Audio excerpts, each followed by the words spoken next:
picture the scenario. You are lying in bed. The house is completely dark. It is dead quiet. Right. Maybe it's like 2 or 3 in the morning. And suddenly, from the ensuite bathroom, your toilet starts making this bizarre, low-pitched, bubbling noise. Yeah, that's it. Just a random, wet glug glug in the middle of the night. And I feel like most people in that situation would just, roll over, attribute it to old pipes settling, and go right back to sleep. Absolutely. They just ignore it. But today, we are learning exactly why that seemingly harmless sound is actually an urgent SOS from underground. It is a distress signal. Literally. And the longer you ignore it, the more catastrophic and, quite frankly, expensive the consequences become. Oh, I bet. Because it's the sound of an entire biological infrastructure starting to collapse. And that is exactly the mission of our deep dive today. We are looking at a really fascinating stack of sources that pull back the curtain on a world most of us actively try not to think about. Yeah, the hidden bacterial ecosystem of your septic system. Right. We're going to decode the warning signs your house is sending you, look at the microscopic warfare happening beneath your yard, and explore preventative solutions that the sources discuss. Specifically, we'll be analyzing a monthly treatment approach called SEPTIFIX. Which is really interesting to dig into. Okay, let's unpack this. Because there is a massive wastewater processing plant functioning quietly just a few feet from where you sleep every single day. Yeah. And it works perfectly until it suddenly and disastrously doesn't. Right, and think of it exactly like an industrial processing plant. When the machinery in a factory starts to degrade, it doesn't just instantly explode without warning, Sure, yeah. It sends out subtle signals that the system is under intense stress. The pressure gauges twitch, things rattle. And in your home, the very first signals your septic system sends are almost entirely auditory. Which means you are going to hear the problem long before you ever see it or smell it. Because the sources mention very specific noises that homeowners report right before a major issue. We're talking about bubbling toilets, air audibly coming back up out of the bowl. Yeah, that classic glug-glug noise when you flush. Right. Or even water moving in nearby drains when you haven't turned them on. You might hear gurgling in your sink right after you flush the toilet, or like strange ghostly suction noises happening behind the drywall. Which is super creepy if you don't know what it is. Totally. But why? What is the actual physics of what is happening inside those pipes to make those noises? Well, what's fascinating here is that it all comes down to air pressure and fluid dynamics. Okay. When your septic system is healthy, it's a beautifully balanced ecosystem. Wastewater flows down through the pipes, and air vents out seamlessly, usually through those little pipes you see sticking out of your roof. Oh, right, the vent stacks. Exactly. But when you have a struggling system, let's say waste is building up inside the pipes, or the tank itself is overloaded with a thick accumulation of organic sludge, well, the actual physical volume inside that pipe is shrinking. So the water essentially has less room to move. Right. And when you flush a toilet, you are sending a massive, sudden column of water down that pipe. Like a tidal wave. Yeah. And if that water hits a bottleneck of sludge, the smooth flow is violently interrupted. The wastewater physically cannot move efficiently. And because that water is acting like a plunger, the air trapped in front of it gets highly compressed. Wow, okay. And air pressure always wins, right? Always. If it can't go down into the tank, it has to go somewhere else. Right. It creates a pressure reversal. The downward path into the septic tank is restricted by poor bacterial breakdown or sludge, so the trapped air pushes backward. It's just U-turns. It forces its way back up through the path of least resistance, which happens to be the water traps in your plumbing fixtures. So that is what causes the bubbling sound in the toilet. Exactly. It's the sound of trapped gas forcing its way through the water in your toilet bowl because the main exit is blocked. Okay, is this basically like pinching a straw while blowing bubbles into a drink? Yes. Because the flow is restricted at the bottom of the straw, the trapped air just forcefully pushes its way back up to the surface, causing that bubbling effect right in your face. It's very close to that. But imagine the inside of that straw is also coated in a thick, sticky membrane of grease and organic matter. Oh, gross. Yeah, the air isn't just pushing through clean water. It's tearing through layers of buildup, which is why it sounds so violent and wet. Yuck. And this is why those gurgling sounds across different fixtures are so critical. It indicates a drain line pressure imbalance. Yeah. If you hear your tub gurgling while your washing machine is draining, your system is crying out for help. Because the Air is desperately searching for an exit. Precisely. But the sources note that so many people just ignore these noises for months. They think, oh, it's a heavy rain day or the house is just settling. Right, people will invent any excuse to not think about their septic tank. And because they ignore the sounds, the problem physically enters the living space. Because if the air can't get down, eventually the water won't be able to get down either. That is the natural progression of the failure. So the auditory clues turn into sensory warnings, specifically flow and smell. Yeah, once the capacity of the pipes and a tank is severely compromised, you start seeing multiple slow drains occurring at the exact same time. The water simply has nowhere to go. Okay, I want to stop you there because I think a lot of people, myself included, might panic unnecessarily here. Sure. Here's where it gets really interesting. If just my bathroom sink is draining slowly, I hadn't immediately assume my septic tank is doomed, right? Oh, no, not at all. We're looking for a systemic slowdown across multiple drains to differentiate a local hair clog from a total system backup. Exactly. That is the dividing line between a Sunday afternoon DIY fix and a full-scale emergency. Right. If your bathroom sink is slow, but the toilet flushes perfectly with a strong vortex and the shower drains without pooling, you likely just have a localized buildup of hair and soap scum right there in that specific P-trap. So you just deal with that locally, get Yeah. some drain snake or whatever. Yeah. But if your bathtub is pooling water, Annie D, your kitchen sink is taking 10 minutes to empty, Annie E, your washing machine is pausing during its drain cycle. That's the red flag. That points to a deeper systemic issue inside the main septic tank itself. So it means the traffic jam isn't on the on-ramp, it's on the main highway. Good way to put it, yeah. And understanding why that main highway slows down brings us to the core biological issue. Which is the bacteria. Right. Inside your septic tank, you have an army of beneficial bacteria. Their entire purpose is to eat and break down solid waste. A healthy tank naturally separates into 3 layers. Okay. Heavy sludge falls to the bottom, a layer of scum and grease floats at the top, and relatively clear wastewater, which is called effluent, sits in the middle. So 3 distinct layers. Yeah. The bacteria live in that tank, constantly eating the sludge and the scum to keep those layers thin so the middle liquid can keep flowing out. But if those bacteria start to die off, the solid waste just stops decomposing. Right. The organic sludge at the bottom thickens and rises. The grease layer at the top solidifies and sinks. That middle layer of clear liquid shrinks until the tank is essentially just a solid block of waste. Oh, wow, that sounds awful. It is. And when that waste isn't being broken down efficiently, the biology of the tank fundamentally changes. Which brings us to the other, much more aggressive sensory warning, right? The smell. Oh, yeah. The smell is unmistakable. The sources highlight that foul odors are a massive red flag. We're talking about smells like rotten eggs, sulfur, raw sewage, and just general decaying organic matter. Yeah, appearing near your toilets, your basement plumbing, or even around the kitchen drains. So what is changing biologically to create that specific horrific smell? It's a shift from aerobic to anaerobic decomposition. Okay, what does that mean in plain English? Well, when the bacterial ecosystem is balanced and healthy, the breakdown of waste is relatively clean. But when the tank gets choked with sludge, oxygen levels plummet. So the good bacteria suffocate. Exactly. The beneficial bacteria die, and different, less efficient anaerobic bacteria take over. As they struggle to break down the massive accumulation of waste, they produce high levels of hydrogen sulfide gas. So that rotten egg odor isn't just unpleasant, it is literally bacterial flatulence. Yeah, that's one way to look at it. It's the physical manifestation of failing biological breakdown, creating this noxious gas that gets pushed backward into your home's plumbing. It is entirely toxic gas looking for a way out. But the wastewater and the gas don't just back up into the house. Where else do they go?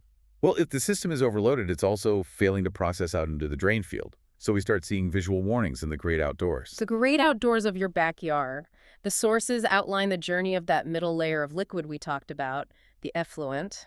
It's supposed to flow out of the tank and be safely absorbed and filtered underground in a designated area of the yard called a drain field. But if the tank is choked with sludge, or the microscopic pores in the soil of the drain field get clogged by grease that wasn't broken down, that wastewater cannot flow properly downward and outward. So once again, if it can't go down, it has to go up. It is forced upwards toward the surface of your yard. Homeowners might start noticing wet patches or like spongy, soggy soil near the tank. Even when it hasn't rained. Exactly. They might find persistent muddy areas that don't dry up even during a drought. Or they'll notice a strong sewage-like odor when they're just sitting out on their patio enjoying a cup of coffee. Yikes. There is one visual warning sign in the sources that I found absolutely wild. Which one? It's grass growing unusually fast or looking exceptionally green in one very specific area of the yard. Oh, yeah. That's a classic sign. So having the greenest, most lush patch of grass on the block could actually be a massive red flag. Unfortunately, yes. It's like an iceberg. That beautiful green lawn is just the tip of a terrifying wastewater problem lurking below the surface for you. It really is a biohazard masquerading as good landscaping. You look out the window and think your lawn is thriving, but it's thriving because it is being hyper-fertilized. By your own waste. Exactly. Raw, unprocessed organic waste is incredibly high in nitrogen and phosphorus. When that waste is pushed up toward the surface because the drain field has failed, it bombards the root system of your grass with excess nutrients and constant moisture. Wow, it's literally force-feeding the lawn. You're out there admiring your grass, and meanwhile your underground infrastructure is drowning in raw sewage. Yeah, it's a grim reality. Which naturally leads us to the most important question of this entire deep dive. Why does it happen? Right. We know what the warning signs are now. The late-night glug-glugs, the slow drains, the sulfur smells, the suspicious patch of emerald green grass. But why does that crucial bacterial balance fail in the first place? Well, looking at the sources, the culprit is usually us. Oh, really? Yeah. If we connect this to the bigger picture, a healthy septic system is a living, breathing thing. It relies entirely on that microscopic ecosystem of beneficial bacteria. And modern household habits are incredibly hostile to that ecosystem. So we're inadvertently sabotaging the machinery on a daily basis. We absolutely are. Because the sources list everyday things that destroy septic health, like pouring cooking grease down the kitchen drain, which solidifies when it cools and creates impenetrable layers of scum in the tank. Right. The bacteria can't break down thick layers of solidified fat. And then there's flushing wipes, even the ones clearly labeled as flushable. Why are those so bad if the box literally says they are safe for plumbing? Yeah, that's a huge point of contention because the plumbing industry and the septic industry have very different definitions of safe. What do you mean? A wipe might physically fit through your indoor pipes without clogging them. So the plumbing guys say it's flushable. Ah, I see. But they are often made with synthetic fibers that do not break down biologically. So they just sit in the tank forever, taking up volume and wrapping around the internal baffles. They are completely immune to the bacteria trying to eat them. Oh, that makes sense. The sources also talk about hydraulic overload, basically drowning the system with too much water. Yes, that's a big one. Things like massive laundry days where you do like 6 huge loads of washing in a single Saturday afternoon. Hydraulic overload is a massive stressor for the tank. Your tank is designed to hold wastewater for a specific amount of time, usually a couple of days, so the bacteria have time to digest the solids. Okay, so it needs retention time. Exactly. If you dump hundreds of gallons of water into the system in just a few hours, you are flushing the waste out into the drain field before it has been properly broken down. Oh, so you're just pushing raw waste out into the yard. Yes. And even worse, you are actively flushing your beneficial bacteria out of the tank too. Just washing them right out the door. Right. But the chemical habits seem to be where the real devastation happens. The excessive bleach usage, pouring harsh antibacterial cleaners down the sinks, the heavy reliance on industrial-strength drain uncloggers. The drain cleaners are brutal. Are we basically waging chemical warfare on the exact bacteria we desperately need to survive? We absolutely are.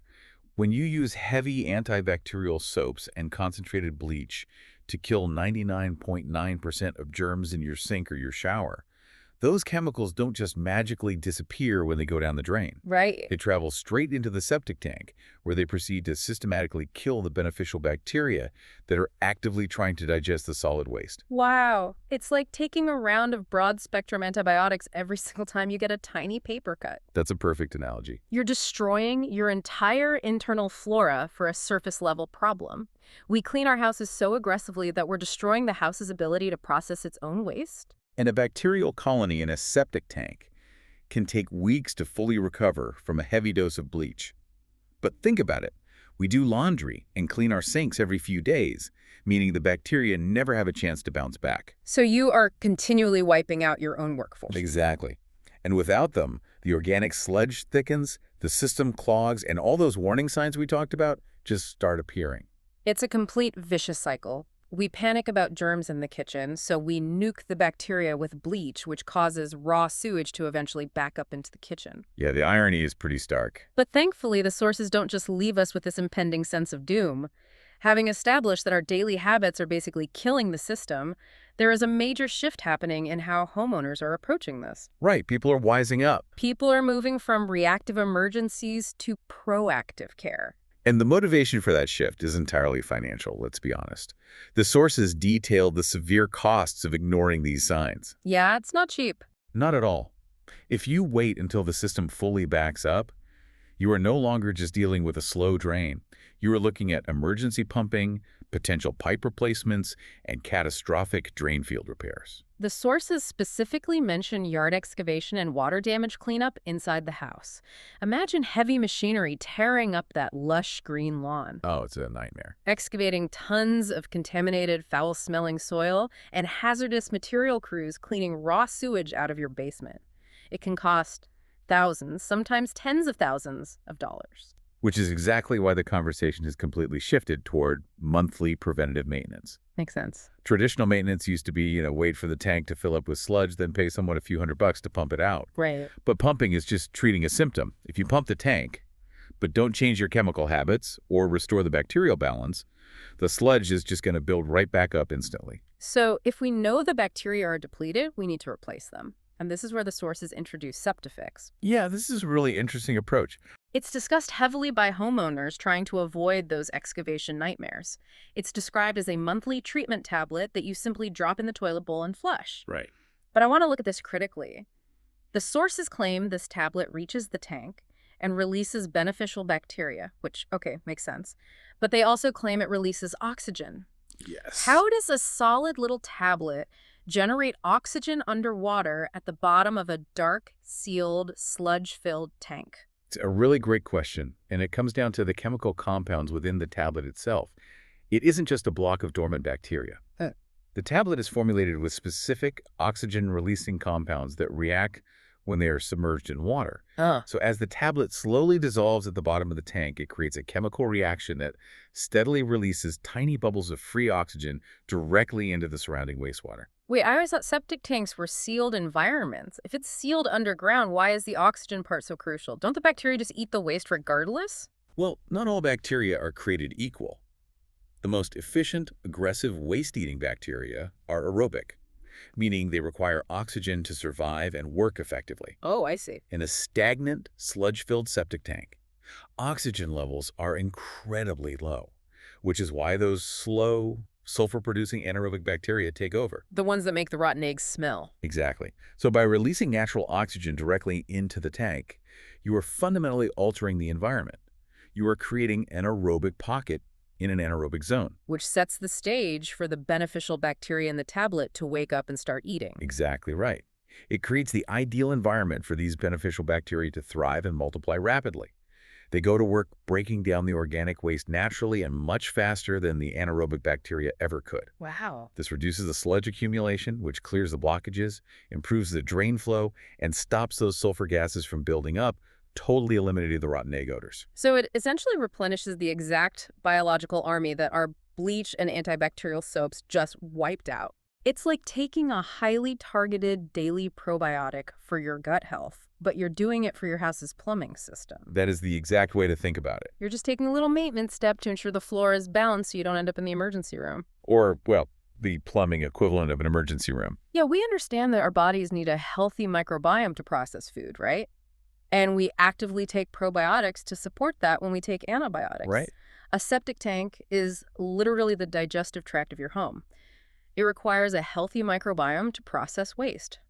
Providing it with monthly bacterial support is really just basic hygiene for your infrastructure. And the appeal for homeowners reading these sources is so obvious. People prefer these simple maintenance solutions because it requires almost zero effort. Yeah, nobody wants to think about sewage if they don't have to. You literally drop a tab in the bowl once a month and flush. It's less stressful, it doesn't require complex installation, and it actively lowers the risk of backups by keeping that sludge layer continuously in check. You are treating the disease rather than just waiting for the symptoms to destroy your drywall. Exactly. Preventive approaches break the cycle of failure.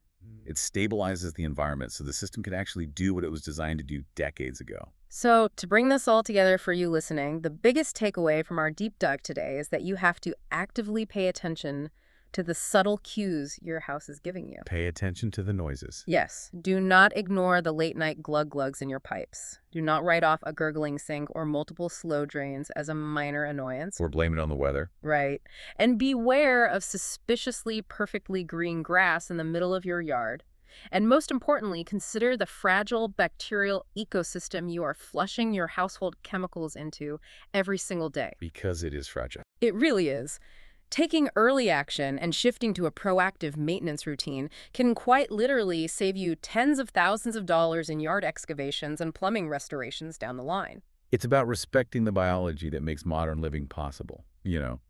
We've just seen how a simple shift in a hidden bacterial balance can either destroy or save an entire underground infrastructure. And it really makes you wonder what other invisible microscopic ecosystems in our homes are we completely ignoring, just waiting for them to start making a noise in the middle of the night.